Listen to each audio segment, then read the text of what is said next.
আমরা সবসময় চেষ্টা করি স্বাস্থ্যকর খাবার-দাবার খেতে। আর আজকাল আমরা কিন্তু অনেকেই স্প্রাউটের চিলা বানিয়ে খেয়ে থাকি। তবে আজকে আমি আপনার সঙ্গে শেয়ার করছি স্প্রাউট ঢোকলা রেসিপি। আমি এখানে ১ বাটি মুগ ডালের স্প্রাউট নিয়েছি। সেটাকে গ্রাইন্ডিং জারের মধ্যে নিয়ে তার মধ্যে ২ টো কাঁচা লঙ্কা আর অল্প একটু জল দিয়ে একদম মসৃণ করে বেটে নিলাম। তারপর ওটা একটা আলাদা বাটির মধ্যে ঢেলে নিলাম। এবারে গ্রাইন্ডিং জারের মধ্যে আমি দিয়ে দিচ্ছি ১ কাপ পরিমাণে সুজি। সুজিটাকে আমি গ্রাইন্ড করে নেব। একটু মোটা দানা আছে বলে আমি সুজিটা গ্রাইন্ড করে নিচ্ছি। গ্রাইন্ড করে নেওয়ার পর সেটাকে আমি দিয়ে দিলাম স্প্রাউটের পেস্টের মধ্যে। আর দেবো এর মধ্যে ১/২ কাপ পরিমাণে টক দই।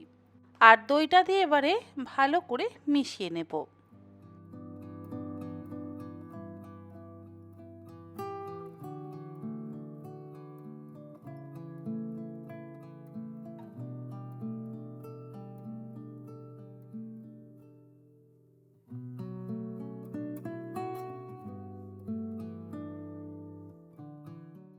দইটা দিয়ে মেশানো হয়ে যাওয়ার পর এর মধ্যে দেব অল্প একটু লবণ। লবণটা দিয়ে একসাথে মিশিয়ে নেব। আর আপনারা চাইলে স্প্রাউট পেস্ট করবার সময় কাঁচা লঙ্কার সাথে অল্প একটু আদার টুকরোও কিন্তু ব্যবহার করতে পারেন। আমি আর আজকে আদাটা ব্যবহার করি না, তবে আপনারা চাইলে করতে পারেন। লবণটা দিয়ে এবারে ভালো করে ফেটিয়ে নিচ্ছি। আর খুব বেশি পাতলা কিন্তু করবেন না, যদি বেশি পাতলা হয় তাহলে কিন্তু আবার ঢোকলা ভেঙে যাবে। এবারে আমি নিয়েছি একটা অ্যালুমিনিয়ামের কেক মোল্ড। আপনাদের কাছে যদি স্টিলের থালা থাকে সেটাতেও কিন্তু আপনারা করতে পারেন, বা স্টিলের টিফিন কৌটোর মধ্যেও কিন্তু আপনারা করতে পারেন। এমন নয় যে কেক মোল্ডই ব্যবহার করতে হবে। অল্প একটু তেল দিয়ে আমি তেলটাকে খুব ভালো করে ব্রাশ করে নিচ্ছি।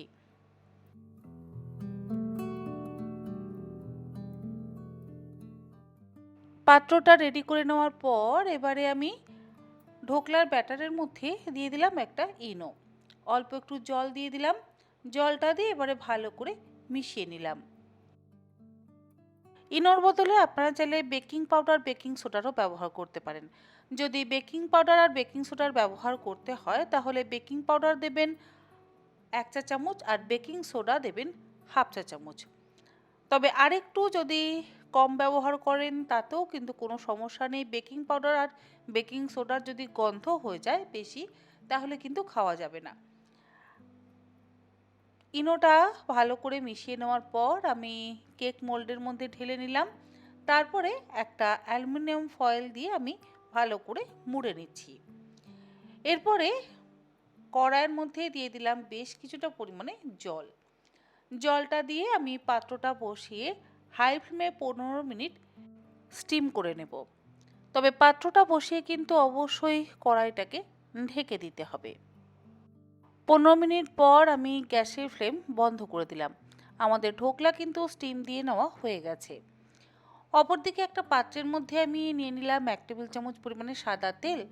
তার মধ্যে দিয়ে দিলাম ২ টো লাল শুকনো লঙ্কা আর ২ টো কাঁচা শুকনো লঙ্কা। ১/২ চা চামচ পরিমাণে দিয়ে দিলাম রাইয়ের দানা। রাই না থাকলে কালো সর্ষের দানারও ব্যবহার করতে পারেন। আর দিলাম ১/২ চা চামচ হিং, কয়েকটা ফ্রেশ কারি পাতা আর দিলাম অল্প একটু ধনে পাতা। ১৫ থেকে ২০ সেকেন্ড ফোড়নটাকে ভেজে নিলাম। ভাজা হয়ে গেলে এবারে এর মধ্যে আমি দিয়ে দিলাম জল। ১/৩ কাপ পরিমাণে জল দিয়ে দিলাম। আর এই জলের মধ্যে দিয়ে দেব ১.৫ চা চামচ পরিমাণে চিনি। এই জলটা একটু মিষ্টি মিষ্টি হবে, যেটা আমরা ঢোকলার ওপরে দিয়ে দেব। তাতে কিন্তু ঢোকলা খেতে বেশি সুস্বাদু হয়। ঢোকলাগুলো যদি একটু মিষ্টি মিষ্টি হয় না, তাহলে খেতে বেশি ভালো লাগে।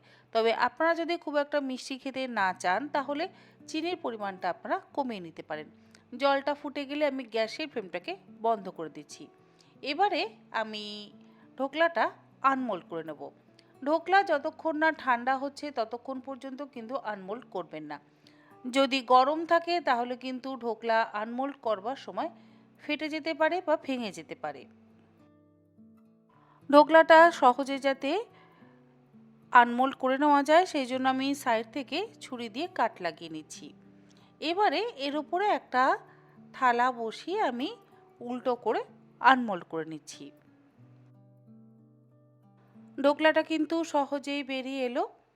এবারে আমি যে জলটা তৈরি করে নিয়েছি সেই জলটা ওপর থেকে দিয়ে দিলাম, আর জলটা দেওয়ার পর এবারে আমি ঢোকলাটা কেটে নিচ্ছি। ভীষণই সফট এবং স্পঞ্জি ঢোকলা কিন্তু তৈরি হয়। আপনারা সকালের জলখাবারে এরকমভাবে ঢোকলা বানিয়ে দেখবেন, আশা করি আপনাদেরও একদম পারফেক্ট ঢোকলা কিন্তু তৈরি হবে। জলখাবারের জন্য রেসিপিটা আপনাদের কেমন লাগলো অবশ্যই জানাবেন। আর রেসিপিটা বানাতেও কিন্তু সময় খুবই কম লাগে। যদি চান আপনারা এটা ইন্ডাকশানেও কিন্তু বানাতে পারেন। আজ তাহলে এই পর্যন্ত। এরকম আরও অনেক রেসিপি নিয়ে আমি তন্নিশিকা হাজির হয়ে যাব তন্নির পাকশালাতে। আপনারা সকলে ভালো থাকবেন, সুস্থ থাকবেন। ধন্যবাদ।